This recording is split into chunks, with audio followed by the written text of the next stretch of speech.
ত্রয়োদশ পর্ব। এক সকালে স্বামীজি আনন্দ আসিয়া উপস্থিত। তাহাকে আসার নিমন্ত্রণ করা হইয়াছে রতন জানিত না। বিষণ্ণ মুখে আসিয়া আমাকে খবর দিল, বাবু, গঙ্গামাটির সেই সাধুটা এসে হাজির হয়েছে। বলিহারি তাকে খুঁজে খুঁজে বার করেছে তো। রতন সর্বপ্রকার সাধু সজ্জনকেই সন্দেহের চোখে দেখে। রাজলক্ষ্মীর গুরুদেবটিকে তো সে দু চক্ষে দেখিতে পারি না। বলিল, দেখুন এ আবার মাকে কি মতলব দেয়। টাকা বার করে নেবার কত ফন্দি যে এই ধার্মিক বেটারা জানে। হাসিয়া বলিলাম, আনন্দ বড় লোকের ছেলে, ডাক্তারি পাশ করেছে, তার নিজের টাকার দরকার নেই। রতন কহিল, বড় লোকের ছেলে, টাকা থাকলে নাকি কেউ আবার এ পথে যায়। এই বলিয়া সে তাহার সুদৃঢ় অভিমত ব্যক্ত করিয়া চলিয়া গেল। রতনের আসল আপত্তি এইখানে। মায়ের টাকা কেহ বার করিয়া লইবার সে ঘোরতর বিরুদ্ধে। অবশ্য তাহার নিজের কথা স্বতন্ত্র। বজ্রানন্দ আসিয়া আমাকে নমস্কার করিল, কহিল, আর একবার এলুম দাদা, খবর ভালো তো? দিদি কই? আমি কহিলাম, বোধ হয় পুজোয় বসেছেন, সংবাদ পাননি নিশ্চয়ই। তবে সংবাদটা নিজে দিই গে, পুজো করা পালিয়ে যাবে না। এখন একবার রান্নাঘরের দিকে দৃষ্টিপাত করুন। পুজোর ঘরটা কোন দিকে দাদা? নাপতে ব্যাটা গেল কোথায়? চায়ের একটু জল চড়িয়ে দিক না। পূজার ঘরটা দেখাইয়া দিলাম। আনন্দ রতনের উদ্দেশ্যে একটা হুঙ্কার ছাড়িয়া সেই দিকে প্রস্থান করিল। মিনিট দুই পরে উভয়ই আসিয়া উপস্থিত হইল। আনন্দ কহিল, দিদি, গোটা পাঁচেক টাকা দিন, চা খেয়ে একবার শিয়ালদার বাজারটা ঘুরে আসি গে। রাজলক্ষ্মী বলিল, কাছেই যে একটা ভালো বাজার আছে আনন্দ, অত দূরে যেতে হবে কেন? আর তুমি বা যাবে কিসের জন্য? রতন যাক না। সে কহিল, কে রত্না? ও বেটাকে বিশ্বাস নেই দিদি। আমি এসেছি বলেই হয়তো ও বেছে বেছে পচা মাছ কিনে আনবে। বলিয়াই হঠাৎ দেখিল রতন দ্বার প্রান্তে দাঁড়াইয়া। জিভ কাটিয়া বলিল, রতন, দোষ নিও না বাবা, আমি ভেবেছিলাম তুমি বুঝি ও পাড়ায় গেছো, ডেকে সাড়া পাইনি কিনা। রাজলক্ষ্মী হাসিতে লাগিল। আমিও না হাসিয়া পারিলাম না। রতন কিন্তু ভ্রুক্ষেপ করিল না, গম্ভীর মুখে বলিল, আমি বাজারে যাচ্ছি মা, কিষণ চায়ের জল চড়িয়ে দিয়েছে, বলিয়া চলিয়া গেল। রাজলক্ষ্মী কহিল, রতনের সঙ্গে আনন্দের বুঝি বনে না? আনন্দ বলিল, ওকে দোষ দিতে পারি নে দিদি, ও আপনার হিতৈষী, বাজে লোকজন ঘেঁষতে দিতে চায় না, কিন্তু আজ ওর সঙ্গ নিতে হবে, নইলে খাওয়াটা ভালো হবে না, বহু দিন উপবাসী। রাজলক্ষ্মী তাড়াতাড়ি বারান্দায় গিয়া ডাকিয়া বলিল, রতন, আর গোটা কয়েক টাকা নিয়ে যা বাবা, বড় দেখে একটা রুই মাছ আনতে হবে কিন্তু। ফিরিয়া আসিয়া কহিল, মুখ হাত ধুয়ে এসো গে ভাই, আমি চা তৈরি করে আনছি। এই বলিয়া সেও নিচে নামিয়া গেল। আনন্দ কহিল, দাদা, হঠাৎ তলব হলো কেন? আমি কহিলাম, সে কৈফিয়ত কি আমার দেবার আনন্দ? আনন্দ সহাস্যে কহিল, দাদার দেখছি এখনো সেই ভাব, রাগ পড়েনি। আবার গা ডাকা দেবার মতলব নেই তো? সেবার গঙ্গামাটিতে কি হাঙ্গামাতেই ফেলেছিলেন। এদিকে দেশ শুদ্ধ লোকের নিমন্ত্রণ, ওদিকে বাড়ির কর্তা নিরুদ্দেশ, মাঝখানে আমি নতুন লোক, এদিকে ছুটি ওদিকে ছুটি। দিদি পা ছড়িয়ে কাঁদতে বসলেন। রতন লোক তাড়াবার উদ্যোগ করলে সে কি বিভ্রাট! আচ্ছা মানুষ আপনি। আমিও হাসিয়া ফেলিলাম, বলিলাম, রাগ এবারে পড়ে গেছে, ভয় নেই। আনন্দ বলিল, ভরসাও নেই। আপনাদের মতো নিঃসঙ্গ একাকী লোকেদের আমি ভয় করি। কেন যে নিজেকে সংসারে জড়াতে দিলেন, তাই আমি অনেক সময় ভাবি। মনে মনে বলিলাম, অদৃষ্ট। মুখে বলিলাম, আমাকে দেখছি তাহলে ভোলনি, মাঝে মাঝে মনে করতে, তাই না? আনন্দ বলিল, না দাদা, আপনাকে ভোলাও শক্ত, বোঝাও শক্ত। মায়া কাটানো আরও শক্ত। বিশ্বাস না হয় বলুন, দিদিকে ডেকে সাক্ষী মানি।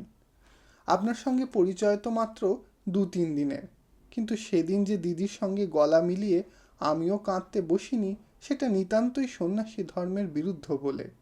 বলিলাম, সেটা বোধ হয় দিদির খাতিরে, তার অনুরোধেই তো এত দূরে এলে। আনন্দ কহিল, নেহাত মিথ্যে নয় দাদা, ওর অনুরোধ তো অনুরোধ নয়, যেন মায়ের ডাক, পা আপনিই চলতে শুরু করে। কত ঘরেই তো আশ্রয় নিই, কিন্তু ঠিক এমনটি আর দেখিনি। আপনিও তো শুনেছি অনেক ঘুরেছেন, কোথাও দেখেছেন এর মতো আরেকটি? বলিলাম, অনেক অনেক। রাজলক্ষ্মী প্রবেশ করিল। ঘরে ঢুকিয়াই সে আমার কথাটা শুনিতে পাইয়াছিল। চায়ের বাটিটা আনন্দের কাছে রাখিয়া দিয়া আমাকে জিজ্ঞাসা করিল, কি অনেক গা? আনন্দ বোধ করি একটু বিপদগ্রস্ত হইয়া পড়িল।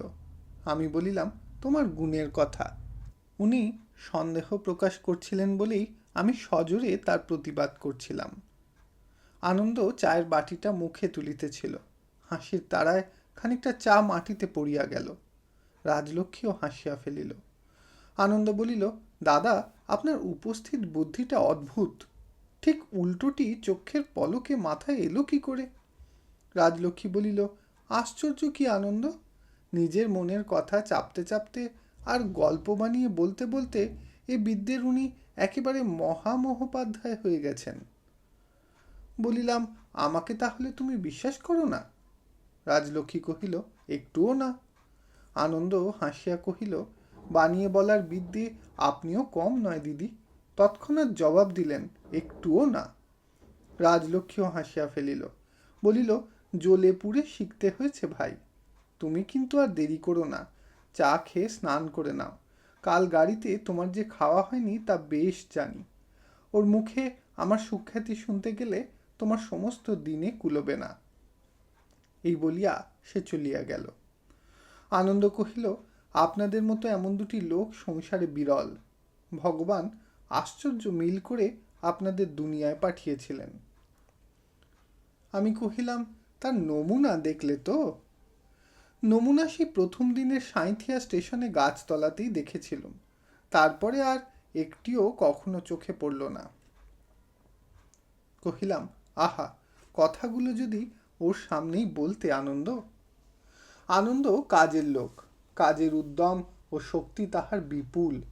তাহাকে কাছে পাইয়া রাজলক্ষ্মীর আনন্দের সীমা নাই। দিন রাতে খাওয়ার আয়োজন তো প্রায় ভয়ের কোঠায় গিয়া ঠেকিল। অবিশ্রাম দুজনের কত পরামর্শই যে হয় তাহার সবগুলো জানি না, শুধু কানে আসিয়াছে যে গঙ্গামাটিতে একটা ছেলেদের ও একটা মেয়েদের স্কুল খোলা হইবে। ওখানে বিস্তর গরিব এবং ছোট জাতের লোকের বাস। উপলক্ষ বোধ করি তাহারাই। শুনিতেছি একটা চিকিৎসার ব্যাপারও চলিবে। এই সকল বিষয় কোনোদিন আমার কিছু মাত্র পটুতা নাই। পরোপকারের বাসনা আছে, কিন্তু শক্তি নাই। কোনো কিছু একটা খাড়া করিয়া তুলিতে হইবে ভাবিলেও আমার শ্রান্ত মন আজ নয় কাল করিয়া দিন পিছাইতে চায়। তাহাদের নতুন উদ্যোগে মাঝে মাঝে আনন্দ আমাকে টানিতে গেছে, কিন্তু রাজলক্ষ্মী হাসিয়া বাধা দিয়া বলিয়াছে, ওকে আর জড়িও না আনন্দ, তোমার সমস্ত সংকল্প পণ্ড হয়ে যাবে। শুনিলে প্রতিবাদ করিতেই হয়। বলিলাম, এই যে সেদিন বললে আমার অনেক কাজ, এখন থেকে আমাকে অনেক কিছু করতে হবে।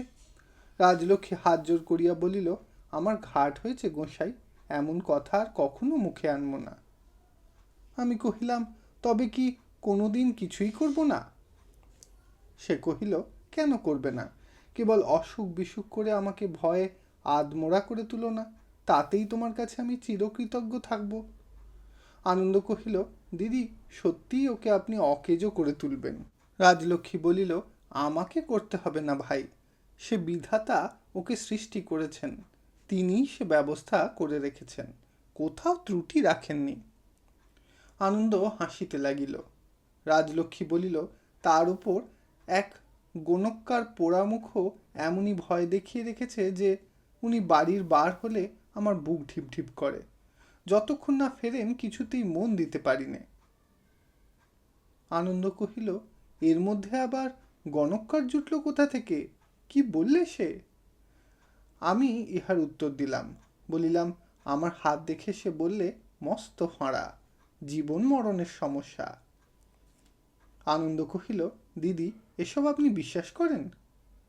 আমি বলিলাম, হ্যাঁ করেন, আলবাত করেন। তোমার দিদি বলেন, ফাঁড়া বলে কি পৃথিবীতে কথা নেই? কারো কখনো কি বিপদ ঘটে না? আনন্দ হাসিয়া কহিল, ঘটতে পারে, কিন্তু হাত গুনে বলবে কি করে দিদি? রাজলক্ষ্মী বলিল, তা জানি নে ভাই, শুধু আমার ভরসা আমার মতো ভাগ্যবতী যে তাকে কখনো ভগবান এত বড় দুঃখে ডোবাবেন না। আনন্দ স্তব্ধ মুখে ক্ষণকাল তাহার মুখের পানে চাহিয়া অন্য কথা পারিল। ইতিমধ্যে বাড়ির লেখাপড়া বিলি ব্যবস্থার কাজ চলিতে লাগিল। রাশিকৃত ইট কাঠ, চুন সুরকি, দরজা জানলা আসিয়া পড়িল। পুরাতন গৃহটিকে রাজলক্ষ্মী নূতন করিয়া তুলিবার আয়োজন করিল। সেদিন বৈকালে আনন্দ কহিল, দাদা চলুন একটু ঘুরে আসি গে। ইদানিং আমার বাহির হইবার প্রস্তাবেই রাজলক্ষ্মী অনিচ্ছা প্রকাশ করিতে থাকে। কহিল, ঘুরে আসতে যে রাত হয়ে যাবে আনন্দ, ঠান্ডা লাগবে না? আনন্দ বলিল, গরমে লোকে সার হচ্ছে দিদি, ঠান্ডা কোথায়? আজ আমার নিজের শরীরটাও বেশ ভালো ছিল না। বলিলাম, ঠান্ডা লাগার ভয় নেই নিশ্চয়ই, কিন্তু আজ উঠতেও তেমন ইচ্ছে হচ্ছে না আনন্দ। আনন্দ বলিল, ওটা জড়তা, সন্ধেটা ঘরে বসে থাকলে অনিচ্ছে আরও চেপে ধরবে, উঠে পড়ুন। রাজলক্ষ্মী ইহার সমাধান করিতে কহিল, তার চেয়ে একটা কাজ করি নে আনন্দ। ক্ষিতীশ পরশু আমাকে একটি ভালো হারমোনিয়াম কিনে দিয়ে গেছে, এখনো সেটা দেখবার সময় পাইনি। আমি দুটো ঠাকুরের নাম করি, তোমরা দুজনে বসে শোনো, সন্ধ্যাটা কেটে যাবে। এই বলিয়া সে রতনকে ডাকিয়া বাক্সটা আনিতে কহিল। আনন্দ বিস্ময়ের কণ্ঠে প্রশ্ন করিল, ঠাকুরদের নাম মানে কি গান নাকি দিদি? রাজলক্ষ্মী মাথা নাড়িয়া সায় দিল। আনন্দ কহিল, দিদির কি সে বিদ্যেও আছে নাকি?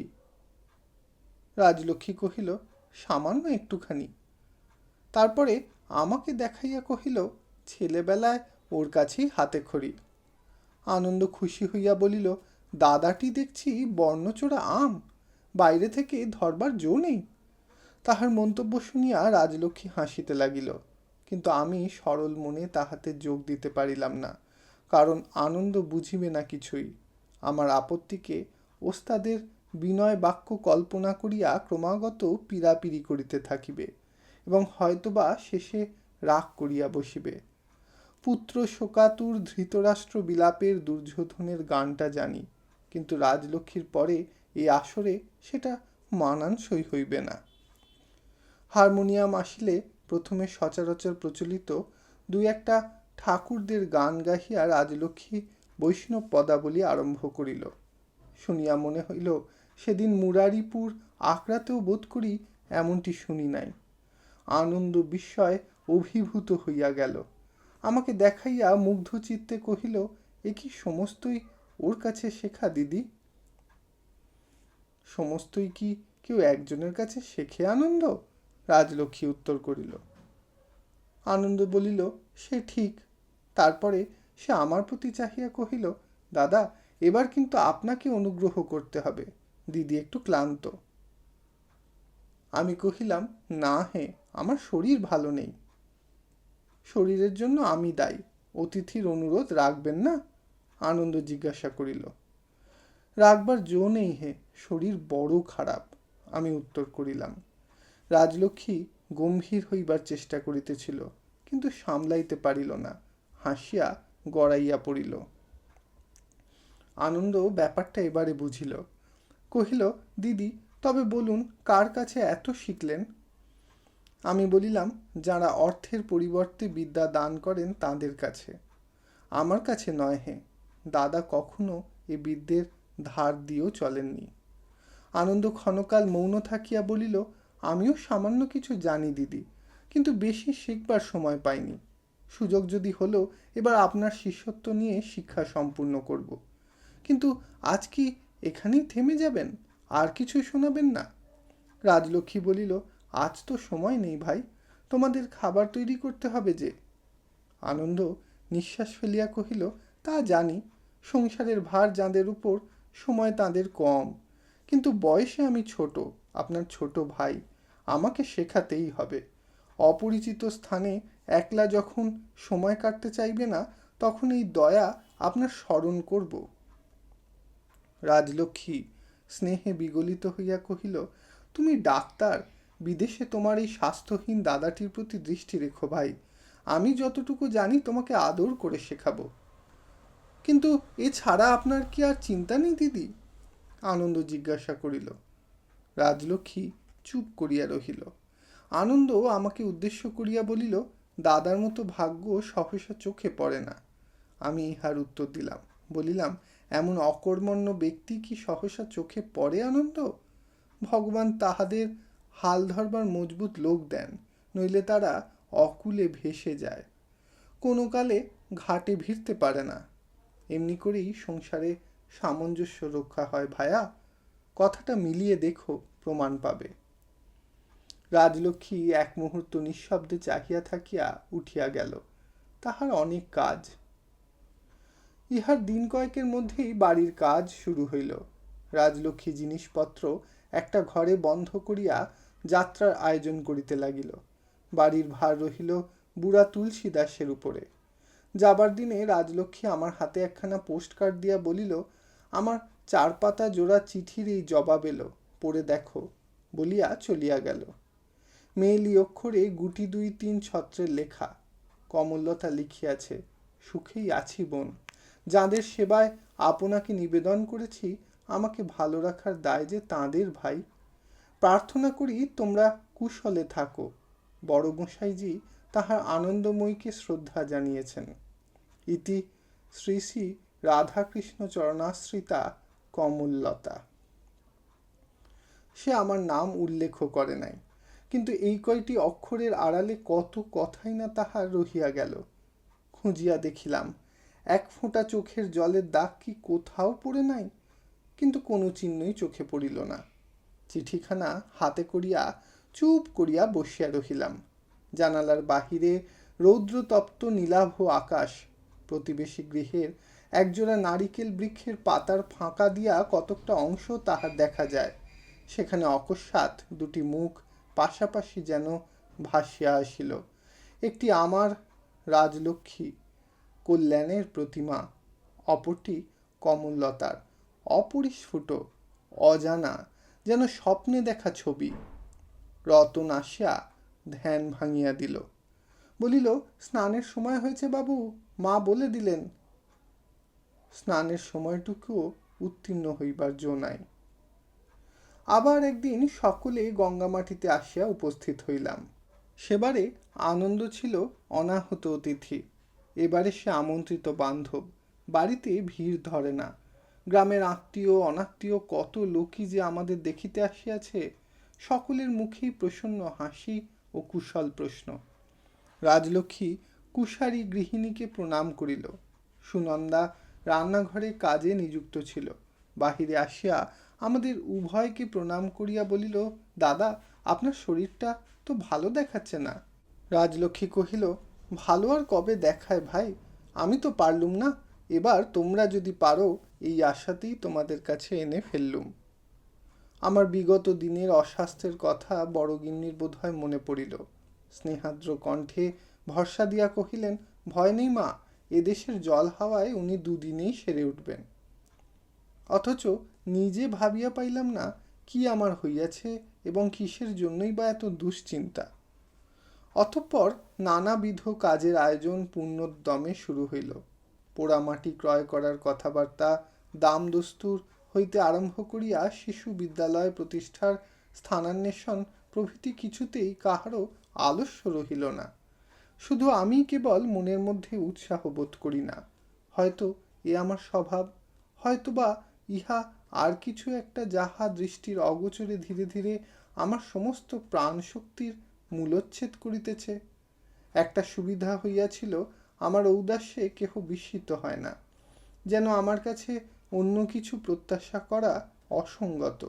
আমি দুর্বল, আমি অসুস্থ, আমি কখন আছি কখন নাই, অথচ কোনো অসুখ নাই, খাই দাই থাকি। আনন্দ তাহার ডাক্তারি বিদ্যা লইয়া মাঝে মাঝে আমাকে নাড়াচাড়া দিবার চেষ্টা করিলেই রাজলক্ষ্মী সস্নেহ অনুযোগে বাধা দিয়া বলে, ওকে টানাটানি করে কাজ নেই ভাই, কি হতে কি হবে, তখন আমাদেরই ভুগে মরতে হবে। আনন্দ বলে, যে ব্যবস্থা করছেন ভোগার মাত্রা এতে বাড়বে বই কমবে না দিদি, এ আপনাকে সাবধান করে দিচ্ছি। রাজলক্ষ্মী সহজেই স্বীকার হইয়া বলে, সে আমি জানি আনন্দ, ভগবান আমার জন্মকালে এ দুঃখ কপালে লিখে রেখেছেন। ইহার পরে আর তর্ক চলে না। দিন কাটে কখনো বই পড়িয়া, কখনো নিজের বিগত কাহিনী খাতায় লিখিয়া, কখনো বা শূন্য মাঠে একা একা ঘুরিয়া বেড়াইয়া। এক বিষয় নিশ্চিন্ত যে কর্মের প্রেরণা আমাতে নাই। লড়াই করিয়া হুটোপুটি করিয়া সংসারে 10 জনের ঘাড়ে চড়িয়া বসার সাধ্যও নাই, সংকল্পও নাই। সহজে যাহা পাই তাহাই যথেষ্ট বলিয়া মানি। বাড়ি ঘর টাকা কড়ি বিষয় আশয় মান সম্ভ্রম এ সকল আমার কাছে ছায়াময়। অপরের দেখা দেখি নিজের জড়ত্বকে যদি বা কখনো কর্তব্য বুদ্ধির তাড়নায় সচেতন করিতে যাই, অচিরকাল মধ্যেই দেখি আবার সেই চোখ বুজিয়া ঢুলিতেছে। শত ঠেলাঠেলিতেও আর গা নাড়িতে চাহে না। শুধু দেখি একটা বিষয়ে তন্দ্রাতুর মন কলরবে তরঙ্গিত হইয়া ওঠে, সে ওই মুরারিপুরের 10টা দিনের স্মৃতির আলোড়নে। ঠিক যেন কানে শুনতে পাই বৈষ্ণবী কমললতার সস্নেহ অনুরোধ, নতুন গোসাই এইটি করে দাও না ভাই। ওই যা, সব নষ্ট করে দিলে, আমার ঘাট হয়েছে গো তোমায় কাজ করতে বলে। না ওঠো। পদ্মা পোড়ার মুখে গেল কোথায়? একটু জল চড়িয়ে দিক না, চা খাবার যে তোমার সময় হয়েছে গোসাই। সেদিন চায়ের পাত্রগুলি সে নিজে ধুইয়া রাখিতে পাছে ভাঙে, আজ তাহাদের প্রয়োজন গেছে ফুরাইয়া। তথাপি কখনো কাজে লাগার আশায় কি জানি সেগুলি সে যত্নে তুলিয়া রাখিয়াছে কিনা। জানি সে পালাই পালাই করিতেছে, হেতু জানি না। তবু মনে সন্দেহ নাই মুরারিপুর আশ্রমের দিন তাহার প্রতিদিন সংক্ষিপ্ত হইয়া আসিতেছে। হয়তো একদিন এই খবরটাই অকস্মাৎ আসিয়া পৌঁছিবে। নিরাশ্রয় নিঃসম্বল পথে পথে এসে ভিক্ষা করিয়া ফিরিতেছে মনে করিলেই চোখে জল আসিয়া পড়ে। দিশেহারা মন সান্ত্বনার আশায় ফিরিয়া চাহে রাজলক্ষ্মীর পানে। সকলের সকল শুভ চিন্তায় অবিশ্রাম কর্মে নিযুক্ত। কল্যাণ যেন তাহার 2 হাতের 10 অঙ্গুলি দিয়া অজস্র ধারায় ঝরিয়া পড়িতেছে।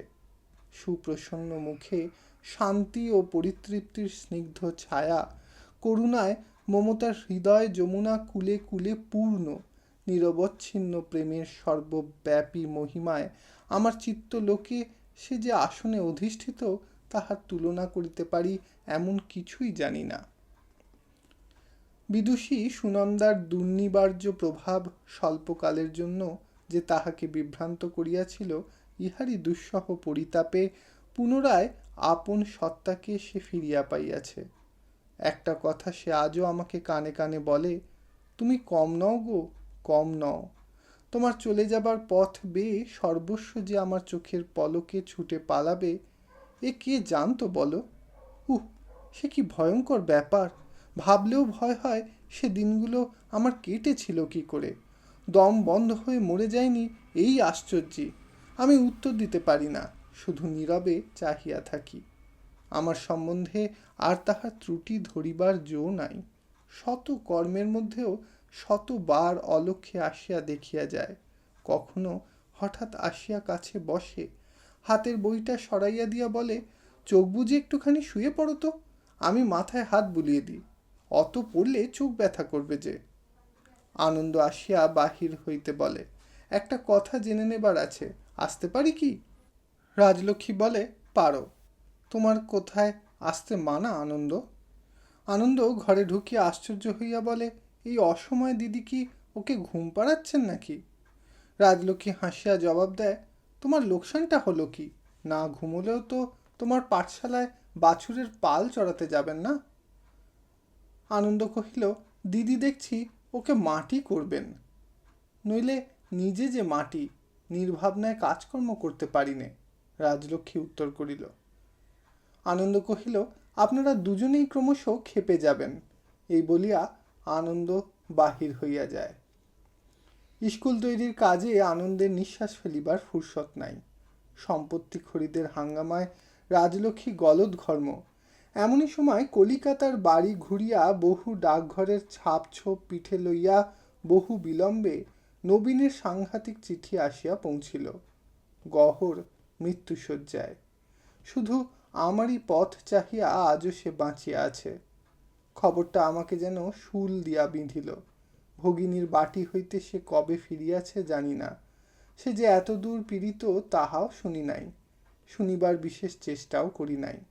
আজ আসিয়াছে একেবারে শেষ সংবাদ। দিন ছয়েক পূর্বের চিঠি, এখনো বাঁচিয়া আছে কিনা তাই বা কে জানে। তার করিয়া খবর পাবার ব্যবস্থা এদেশেও নাই, সে দেশেও নাই। ও চিন্তা বৃথা। চিঠি পাইয়া রাজলক্ষ্মী মাথায় হাত দিল। তোমাকে যেতে হবে তো? আমি কহিলাম, হ্যাঁ। রাজলক্ষ্মী কহিল, চলো, আমিও সঙ্গে যাই। আমি কহিলাম, সে কি হয়, তাদের এই বিপদের মাঝে তুমি যাবে কোথায়? প্রস্তাবটা যে অসঙ্গত সে নিজেই বুঝিল। মুরারিপুর আখড়ায় কথা আর সে মুখে আনিতে পারিল না। বলিল, রতনের কাল থেকে জ্বর, সঙ্গে যাবে কে? আনন্দকে বলবো? আমি কহিলাম, না, আমার তল্পি বইবার লোক সে নয়। রাজলক্ষ্মী কহিল, তবে কিষণ সঙ্গে যাক। আমি কহিলাম, তা যাক, কিন্তু প্রয়োজন ছিল না। রাজলক্ষ্মী কহিল, গিয়ে রোজ চিঠি দেবে বলো। কহিলাম, সময় পেলে দেব। রাজলক্ষ্মী কহিল, না, সে শুনব না। একদিন চিঠি না পেলে আমি নিজে যাব, তুমি যতই রাগ করো। অগত্যা রাজি হইতে হইল এবং প্রত্যহ সংবাদ দিবার প্রতিশ্রুতি দিয়া সেই দিনই বাহির হইয়া পড়িলাম। চাহিয়া দেখিলাম দুশ্চিন্তায় রাজলক্ষ্মীর মুখ পাণ্ডুর হইয়া গেছে। সে চোখ মুছিয়া শেষবারের মতো সাবধান করিয়া কহিল, শরীরের অবহেলা করবে না বলো। আমি কহিলাম, না গো না। রাজলক্ষ্মী কহিল, ফিরতে একটা দিনও বেশি দেরি করবে না বলো। আমি কহিলাম, না, তাও করব না। অবশেষে গরুর গাড়ি রেল স্টেশনের উদ্দেশ্যে যাত্রা শুরু করিল। আষাঢ়ের এক অপরাহ্ন বেলায় গহরদের বাটির সদর দরজায় আসিয়া দাঁড়াইলাম। আমার সাড়া পাইয়া নবীন বাহিরে আসিয়া আমার পায়ের কাছে আছাড় খাইয়া পড়িল।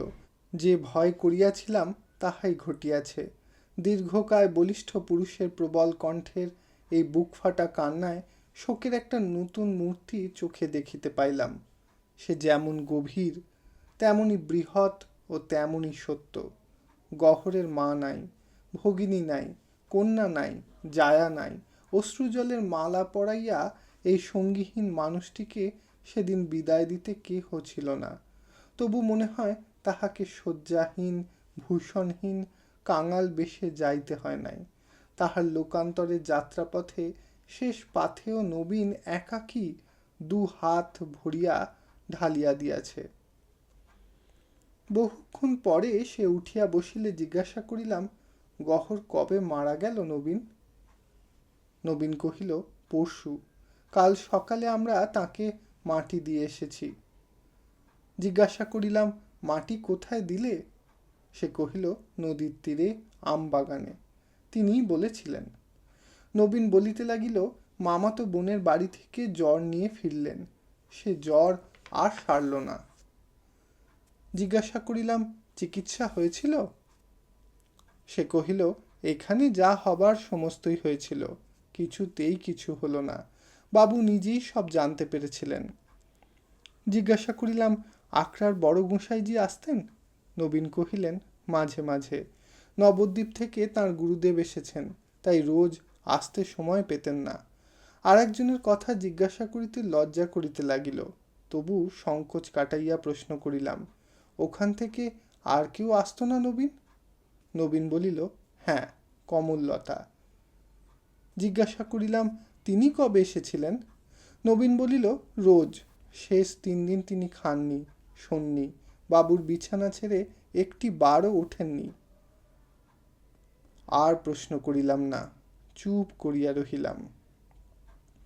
নবীন জিজ্ঞাসা করিল, কোথায় যাবেন এখন, আখড়ায়? আমি কহিলাম, হ্যাঁ। নবীন কহিল, একটু দাঁড়ান। বলিয়া সে ভিতরে গিয়া একটা টিনের বাক্স বাহির করিয়া আনিয়া আমার কাছে দিয়া বলিল, এটা আপনাকে দিতে তিনি বলে গিয়েছেন। জিজ্ঞাসা করিলাম, কি আছে এতে নবীন? নবীন কহিল, খুলে দেখুন। বলিয়া সে আমার হাতে চাবি দিল। খুলিয়া দেখিলাম দড়ি দিয়া বাঁধা তাহার কবিতার খাতাগুলা। উপরে লিখিয়াছে, শ্রীকান্ত, রামায়ণ শেষ করার সময় হলো না, বড় গোসাইকে দিও, তিনি যেন মঠে রেখে দেন, নষ্ট না হয়। দ্বিতীয়টি লাল শালুতে বাঁধা ছোট পুঁটলি। খুলিয়া দেখিলাম নানা মূল্যের একতারা নোট এবং আমাকে লেখা আর একখানি পত্র। সে লিখিয়াছে, ভাই শ্রীকান্ত, আমি বোধহয় বাঁচব না, তোমার সঙ্গে দেখা হবে কি না জানি নে, যদি না হয় নবীনের হাতে বাক্সটি রেখে গেলাম, নিও, টাকাগুলি তোমার হাতে দিলাম, কমললতার যদি কাজে লাগে দিও, না নিলে যা ইচ্ছে হয় করো, আল্লাহ তোমার মঙ্গল করুন। গহর। দানের গর্ব নাই, কাকুতি মিনতিও নাই, শুধু মৃত্যু আসন্ন জানিয়া এই গুটি কয়েক কথায় বাল্যবন্ধুর শুভ কামনা করিয়া তাহার শেষ নিবেদন রাখিয়া গেছে। ভয় নাই, ক্ষোভ নাই, উচ্ছ্বসিত হাহুতাশে মৃত্যুকে সে প্রতিবাদ করে নাই। সে কবি, মুসলমান ফকির বংশের রক্ত তাহার শিরায়। শান্ত মনে এই শেষ রচনাটুকু সে তাহার বাল্যবন্ধুর উদ্দেশ্যে লিখিয়া গেছে। এতক্ষণ পর্যন্ত চোখের জল আমার পড়ে নাই, কিন্তু আর তাহারা নিষেধ মানিল না। বড় বড় ফোঁটায় চোখের কোণ বাহিয়া গড়াইয়া পড়িল। আষাঢ়ের দীর্ঘ দিনমান তখন সমাপ্তির দিকে। পশ্চিম দিগন্ত ব্যাপিয়া একটা কালো মেঘের স্তর উঠিতেছে উপরে। তাহারই কোনো একটা সংকীর্ণ ছিদ্রপথে অস্তন্মুখ সূর্যরশ্মি রাঙা হইয়া আসিয়া পড়িল প্রাচীর সংলগ্ন সেই শুষ্ক প্রায় জাম গাছটার মাথায়। ইহারই শাখা জড়াইয়া উঠিয়াছিল গহরের মাধবী ও মালতীলতার কুঞ্জ। সেদিন শুধু কুঁড়ি ধরিয়াছিল। ইহারই গুটি কয়েক আমাকে সে উপহার দিবার ইচ্ছা করিয়াছিল, কেবল কাঠপিঁপড়ার ভয় পারে নাই। আজ তাহাতে গুচ্ছ গুচ্ছ ফুল, কত ঝরিয়াছে তলায়, কত বাতাসে উড়িয়া ছড়াইয়াছে আশেপাশে। ইহারই কতকগুলি কুড়াইয়া লইলাম বাল্যবন্ধুর স্বহস্তের শেষ দান মনে করিয়া। নবীন বলিল, চলুন আপনাকে পৌঁছে দিয়ে আসি গে। বলিলাম, নবীন, বাইরের ঘরটা একবার খুলে দাও না দেখি। নবীন ঘর খুলিয়া দিল। আজও রহিয়াছে সেই বিছানাটি তক্তপোষের একধারে গুটানো। একটি ছোট পেন্সিল, কয়েক টুকরো ছেঁড়া কাগজ, এই ঘরে গহর সুর করিয়া শুনাইয়াছিল তাহার স্বরচিত কবিতা, বন্দিনী সীতার দুঃখের কাহিনী। এই গৃহে কতবার আসিয়াছি, কত দিন খাইয়াছি শুইয়াছি, উপদ্রব করিয়া গেছি। সেদিন হাসি মুখে যাহারা সহিয়াছিল, আজ তাহাদের কেহ জীবিত নাই। আজ সমস্ত আসা যাওয়া শেষ করিয়া বাহির হইয়া আসিলাম। পথে নবীনের মুখে শুনিলাম এমনই একটি ছোট নোটের পুঁটলি তাহার ছেলেদের হাতেও গহর দিয়া গিয়াছে। অবশিষ্ট বিষয় সম্পত্তি যাহা রহিল পাইবে তাহার মামাতো ভাই বোনেরা এবং তাহার পিতার নির্মিত একটি মসজিদের রক্ষণাবেক্ষণের জন্য। আশ্রমে পৌঁছিয়া দেখিলাম মস্ত ভিড়। গুরুদেবের শিষ্য শিষ্যা অনেক সঙ্গে আসিয়াছে, বেশ জাঁকিয়া বসিয়াছে এবং হাবভাবে তাহাদের শীঘ্র বিদায় হওয়ার লক্ষণ প্রকাশ পায় না। বৈষ্ণব সেবাদি বিধিমতেই চলিতেছে অনুমান করিলাম। দ্বারিকা দাস আমাকে দেখিয়া অভ্যর্থনা করিলেন। আমার আগমনের হেতু তিনি জানেন। গহরের জন্য দুঃখ প্রকাশ করিলেন, কিন্তু মুখে কেমন যেন একটা বিব্রত উদ্ভ্রান্ত ভাব, পূর্বে কখনো দেখি নাই। আন্দাজ করিলাম হয়তো এতদিন ধরিয়া এতগুলি বৈষ্ণব পরিচর্যায় তিনি ক্লান্ত, বিপর্যস্ত, নিশ্চিন্ত হইয়া আলাপ করিবার সময় নাই।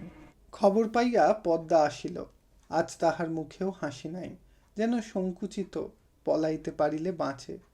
জিজ্ঞাসা করিলাম, কমললতা দিদি এখন বড় ব্যস্ত, তাই না পদ্মা? সে কহিল, না, ডেকে দেব দিদিকে, বলিয়াই চলিয়া গেল।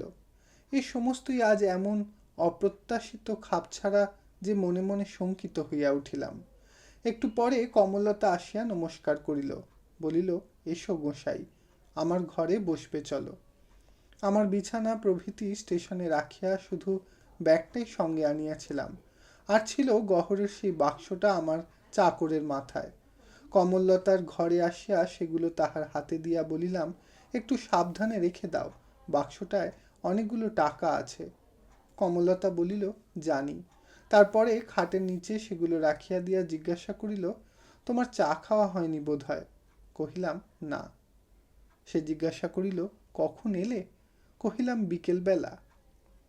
সে কহিল, যাই, তৈরি করে আনিগে, বলিয়া চাকরটাকে সঙ্গে করিয়া উঠিয়া গেল। পদ্মা মুখ হাত ধোয়ার জল দিয়া চলিয়া গেল, দাঁড়াইল না। আবার মনে হইল, ব্যাপার কি? খানিক পরে কমলতা চা লইয়া আসিল, আর কিছু ফলমূল মিষ্টান্ন। ওবেলার ঠাকুরের প্রসাদ। বহুক্ষণ অভুক্ত অবিলম্বে বসিয়া গেলাম। অনতি বিলম্বে ঠাকুরের সন্ধ্যারতির শঙ্খ ঘণ্টা কাঁসরের শব্দ আসিয়া পৌঁছিল। জিজ্ঞাসা করিলাম, কই, তুমি গেলে না? সে কহিল, না, আমার বারণ। আমি জিজ্ঞাসা করিলাম, বারণ তোমার? তার মানে? কমলতা ম্লান হাসিয়া কহিল, বারণ মানে বারণ গোসাই, অর্থাৎ ঠাকুর ঘরে যাওয়া আমার নিষেধ। আহারে রুচি চলিয়া গেল। বারণ করলে কে?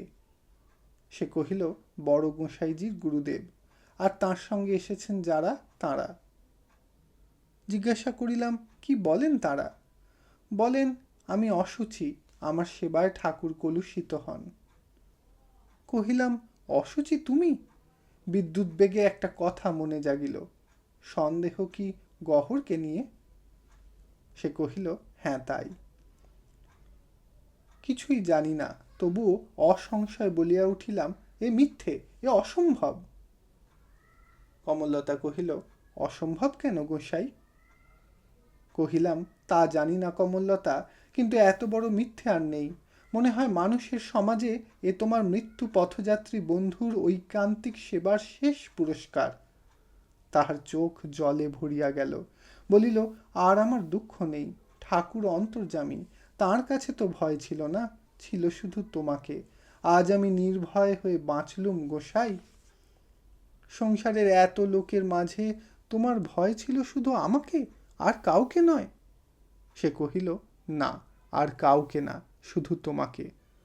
ইহার পরে দুজনেই স্তব্ধ হইয়া রহিলাম। একসময় জিজ্ঞাসা করিলাম, বড় গোসাইজি কি বলেন?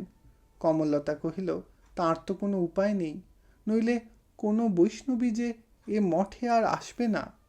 একটু পরে বলিল, এখানে থাকা চলবে না, একদিন আমাকে যেতে হবে তা জানতুম, শুধু এমনই করে যেতে হবে তা ভাবিনি গোসাই। কেবল কষ্ট হয় পদ্মার কথা মনে করে। ছেলে মানুষ, তার কোথাও কেউ নেই। বড় গোসাই কুড়িয়ে পেয়েছিলেন তাকে নবদ্বীপে। দিদি চলে গেলে সব বড্ড কাঁদবে। যদি পারো তাকে একটু দেখো। এখানে থাকতে যদি না চায়, আমার নাম করে তাকে রাজুকে দিয়ে দিও, ওর যা ভালো সে তা করবেই করবে। আবার কিছুক্ষণ নীরবে কাটিল। জিজ্ঞাসা করিলাম, এই টাকাগুলো কি হবে, নেবে না? সে কহিল, না, আমি ভিখিরি, টাকা নিয়ে আমি কি করব বলো তো? কহিলাম, তবু যদি কখনো কাজে লাগে। কমলতা এবার হাসিয়া বলিল, টাকা আমারও তো একদিন অনেক ছিল গো, কি কাজে লাগলো? তবু যদি কখনো দরকার হয়, তুমি আছো কি করতে, তখন তোমার কাছে চেয়ে নেব, অপরের টাকা নিতে যাব কেন? এ কথায় কি যে বলিব ভাবিয়া পাইলাম না, শুধু তাহার মুখের পানে চাহিয়া রহিলাম। সে পুনশ্চ কহিল, না গোসাই, আমার টাকা চাই নে, যা শ্রীচরণে নিজেকে সমর্পণ করেছি তিনি আমাকে ফেলবেন না, যেখানেই যাই সব অভাব তিনিই পূর্ণ করে দেবেন। লক্ষ্মীটি, আমার জন্য ভেব না। পদ্মা ঘরে আসিয়া বলিল, নতুন গোসাইয়ের জন্য প্রসাদ কি এই ঘরেই আনবো দিদি? সে কহিল, হ্যাঁ, এখানেই নিয়ে এসো। চাকরটিকে দিলে? পদ্মা কহিল, হ্যাঁ দিয়েছি। তবু পদ্মা যায় না, ক্ষণকাল ইতস্তত করিয়া বলিল, তুমি খাবে না দিদি? সে কহিল, খাবো রে পোড়ার মুখে খাবো, তুই যখন আছিস তখন না খেয়ে কি দিদি নিস্তার আছে? পদ্মা চলিয়া গেল। সকালে উঠিয়া কমললতাকে দেখিতে পাইলাম না। পদ্মার মুখে শুনিলাম সে বিকালে আসে, সারাদিন কোথায় থাকে কেহ জানে না। তবু নিশ্চিত হইতে পারিলাম না। রাত্রের কথা স্মরণ করিয়া কেবলই ভয় হইতে লাগিল, পাছে সে চলিয়া গিয়া থাকে, আর দেখা না হয়। বড় গোসাইজির ঘরে গেলাম, খাতাগুলি রাখিয়া বলিলাম, গহরের রামায়ণ, তার ইচ্ছে এগুলি মঠে থাকে। দ্বারিকাদাস হাত বাড়াইয়া গ্রহণ করিলেন, বলিলেন, তাই হবে নতুন গোসাই, যেখানে মঠের সব গ্রন্থ থাকে তার সঙ্গেই এটি তুলে রাখব। মিনিট দুই নিঃশব্দে থাকিয়া বলিলাম, তার সম্বন্ধে কমললতার অপবাদ তুমি বিশ্বাস করো গোসাই? দ্বারিকাদাস মুখ তুলিয়া কহিলেন, আমি কখনো না। তবু তো তাকে চলে যেতে হচ্ছে। আমাকেও যেতে হবে গোসাই। নির্দোষীকে দূর করে যদি নিজে থাকি তবে মিথ্যেই এ পথে এসেছিলাম, মিথ্যেই এতদিন তার নাম নিয়েছি। কহিলাম, তবে কেনই বা তাকে যেতে হবে? মঠের কর্তা তো তুমি, তুমি তো তাকে রাখতে পারো। সে কহিল, গুরু গুরু গুরু বলিয়া দ্বারিকাদাস অধোমুখে বসিয়া রহিলেন। বুঝিলাম গুরুর আদেশ, ইহার অন্যথা নাই। আজ আমি চলে যাচ্ছি গোসাই বলিয়া ঘর হইতে বাহিরে আসিবার কালে তিনি মুখ তুলিয়া চাহিলেন। দেখি চোখ দিয়া জল পড়িতেছে। আমাকে হাত তুলিয়া নমস্কার করিলেন। আমিও প্রতি নমস্কার করিয়া চলিয়া আসিলাম। ক্রমে অপরাহ্ন বেলা সায়াহ্নে গড়াইয়া পড়িল। সন্ধ্যা উত্তীর্ণ হইয়া রাত্রি আসিল, কিন্তু কমললতার দেখা নাই। নবীনের লোক আসিয়া উপস্থিত, আমাকে স্টেশনে পৌঁছাইয়া দিবে। ব্যাগ মাথায় লইয়া কিষণ ছটফট করিতেছে। সময় আর নাই, কিন্তু কমললতা ফিরিল না। পদ্মার বিশ্বাস সে আর একটু পরেই আসবে, কিন্তু আমার সন্দেহ ক্রমশ প্রত্যয়ে দাঁড়াইল, সে আসিবে না। শেষ বিদায়ের কঠোর পরীক্ষায় পরাণমুখ হইয়া সে পূর্বাহ্নেই পলায়ন করিয়াছে। দ্বিতীয় বস্ত্রটুকুও সঙ্গে লায় নাই। কাল আত্মপরিচয় দিয়াছিল ভিক্ষুক বৈরাগিনী বলিয়া, আজ সেই পরিচয়ই সে অক্ষুণ্ণ রাখিল। যাবার সময় পদ্মা কাঁদিতে লাগিল। আমার ঠিকানা দিয়া বলিলাম, দিদি বলেছে আমাকে চিঠি লিখতে, তোমার যা ইচ্ছে তাই আমাকে লিখে জানিও পদ্মা। কিন্তু আমি তো ভালো লিখতে জানি নে গোসাই, পদ্মা কহিল। আমি কহিলাম, তুমি যা লিখবে আমি তাই পড়ে নেব। দিদির সঙ্গে দেখা করে যাবে না? পদ্মা জিজ্ঞাসা করিল। আমি কহিলাম, আবার দেখা হবে পদ্মা, আজ আমি যাই বলিয়া বাহির হইয়া পড়িলাম। এটি শ্রীকান্ত উপন্যাসের ৪র্থ খণ্ডের ১৩দশ পর্ব সমাপ্ত হইল। ধন্যবাদ।